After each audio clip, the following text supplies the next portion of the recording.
History shows that from the ashes of the 1906 San Francisco earthquake and fire, the Western Addition's Japantown rose and reestablished itself through anti-Asian hostility, wartime removal, incarceration, distinguished military service, resettlement, and the city's urban renewal and redevelopment.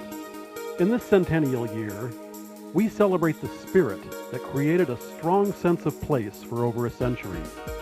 Learning from the lessons of the past, we give tribute to the Japanese-American family-owned businesses that laid the economic, social, and cultural foundations for succeeding generations. They have given us precious values to which we can all aspire. On, toku, chimbo, kyosei, tamashi.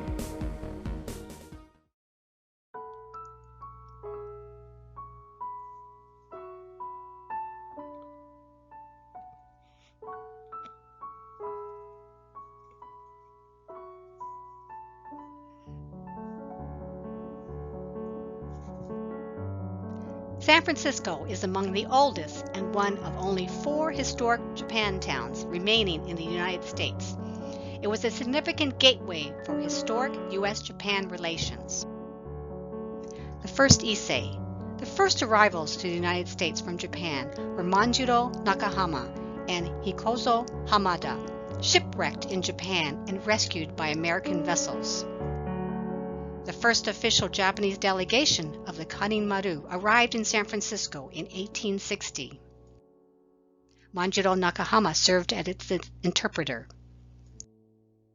The Wakamatsu Tea and Silk Colony was established in Gold Hill, Coloma, California in 1869, but lasted only 3 years due to water diversion from mining. In 1870, the first Consulate of Japan was established. By 1880, there were 148 Japanese living in the U.S. Although Japan initially pursued isolationist policies, the forced opening of Japan's ports by Admiral Perry and the Meiji Restoration, which began in 1868, restored imperial rule and opened the country to international trade. It resulted in Japan's modernization and industrialization.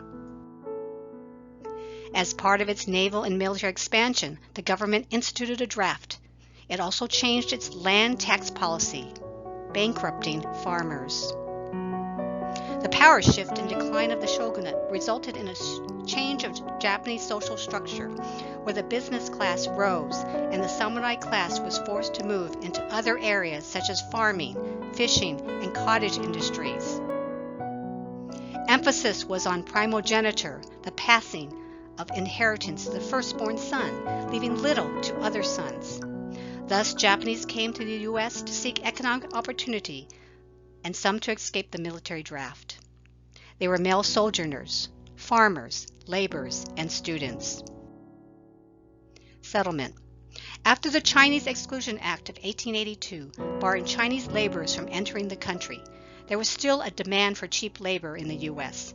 Soon after, in 1884, Japan legalized immigration, and in 1885, the first Japanese contract plantation laborers arrived in the Kingdom of Hawaii. Later, many worked in agriculture and horticulture in California, Oregon, and Washington. Settlers established Christian and Buddhist churches in San Francisco in the 1880s and 90s. By 1890, there were over 2,000 Japanese in the U.S. Among the prominent labor contractors was Kyutaro Abiko, who also established the Nichibei newspaper in San Francisco. He later encouraged Japanese to settle in the Yamato farming colony near Livingston, California. In the 1900s, the first Japanese-American Association was founded in San Francisco to counter racial discrimination. By 1900, 60,000 Japanese immigrants resided in Hawaii, 40% of the population, and 24,000 Japanese immigrants were on the mainland. With their agrarian background, Japanese converted California's barren interior lands into rich farmland. By 1940, Japanese Americans owned 40% of the truck farming industry. In San Francisco, Japanese settled in 3 ethnic enclaves: Chinatown, South of Market, and South Park. Born from ashes. In 1906, San Francisco rocked by an earthquake and fire which destroyed the eastern half of the city. Most of the Japanese moved to the western addition, site of the current Japantown. This became an ethnic haven for the Japanese, as well as other immigrants from Italy, Russia, and Ireland. Despite Japan being the largest donor for San Francisco earthquake relief, contributing 3 times more than all other countries combined, Japanese residents faced discrimination and hostility, such as laws against owning land, becoming citizens, and going to school with their white peers. Of note is the Gentleman's Agreement in 1907, whereby the San Francisco School Board was pressured by President Theodore Roosevelt to rescind their order, forcing Japanese and Korean students into segregated schools.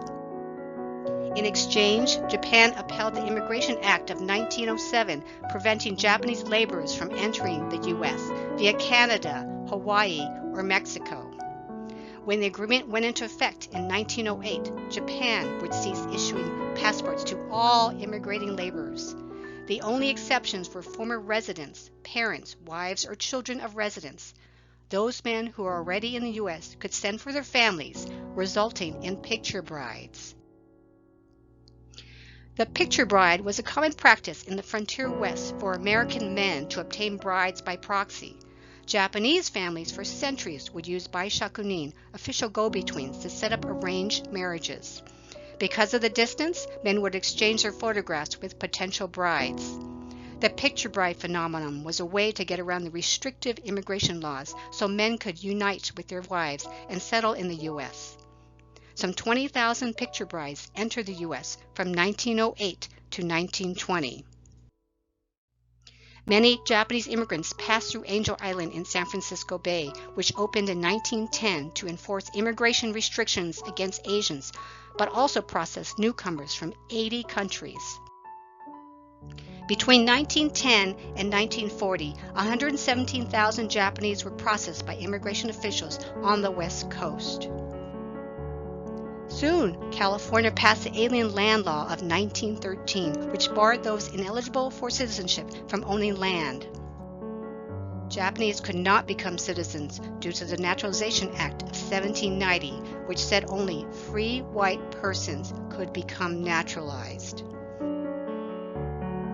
Soko this and Soko that.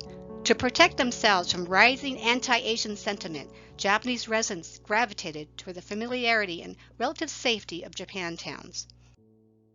Centered at Post Street and Buchanan Streets and spreading over an area roughly 16 square blocks, the community was a thriving enclave for Japanese culture.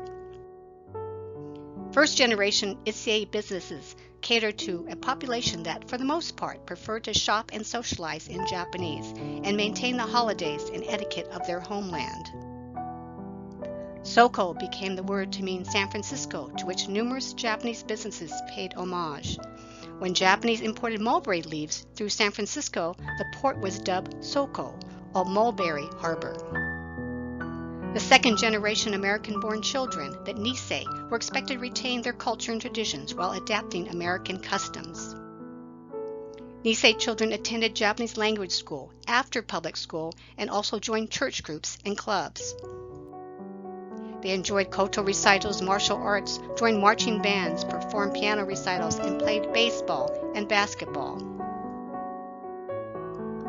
Japantown's heyday. In the 1910s and the 1920s, residents established institutions such as the Kimon Golden Gate School, the Japanese YWCA, Boy Scouts, and the American Loyalty League.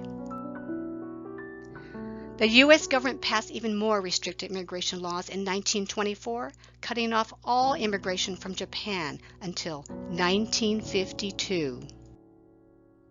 In 1940, the U.S. Census reported 285,116 Japanese Americans, including 93,717 in California and 5,280 in San Francisco.